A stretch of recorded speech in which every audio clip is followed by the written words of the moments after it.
Hello, my name is Anasili. I am going to answer questions 1, 2, and 3.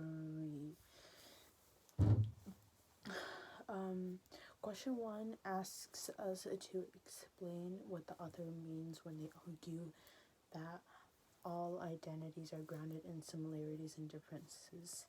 So when reading the text, what I got from that definition or that explanation was the idea that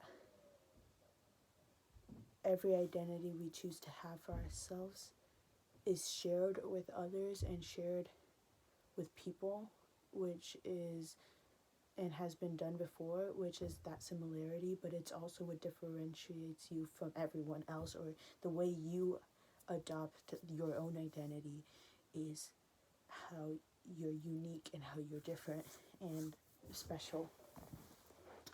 I think that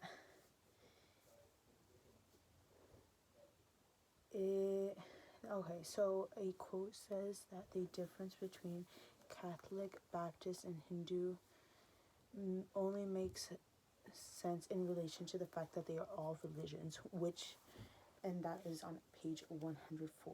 I think I used that for a main way that I understood this concept, because it tells you that although those three religions are different and they adopt different identities, like if you were to adopt that identity, you have a different way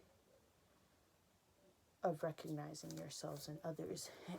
However, the only reason you know to differentiate that is because they share similarities, and I think that was a big thing for the concept of that.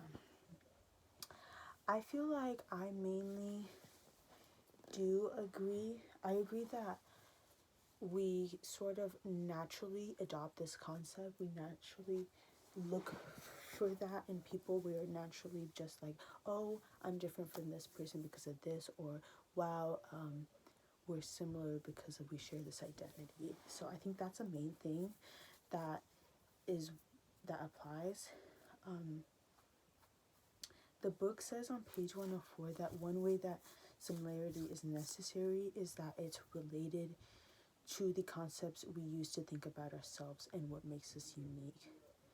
Meaning that, like, it gives an example later on saying that if you have these personality traits, like being witty and outgoing, then you, even though that's what makes you you, you also have people who also think that way of themselves, and that's where that similarity kind of intertwines.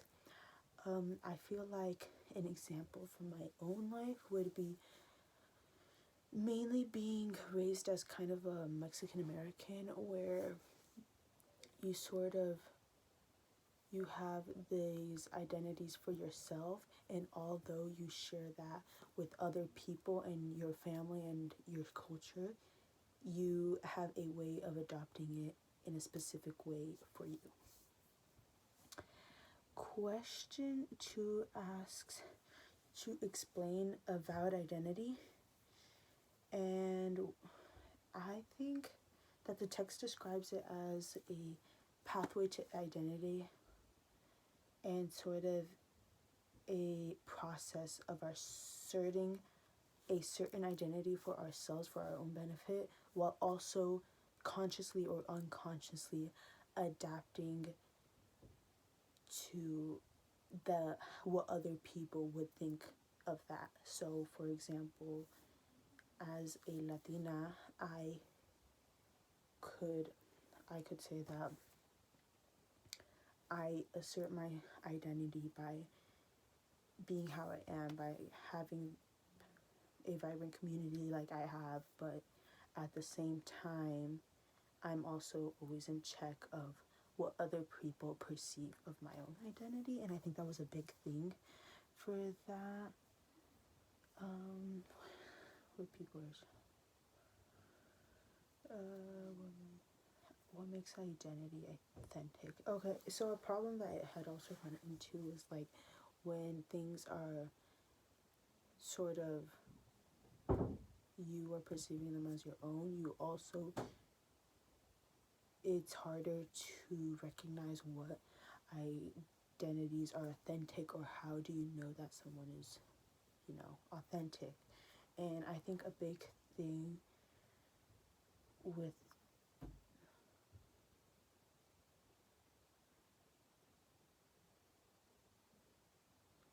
and I feel like it's hard to explain, but yeah. Question 3 asks, which idea seems more accurate based on your own experiences? That communication constitutes our identities, or that it reflects our identities?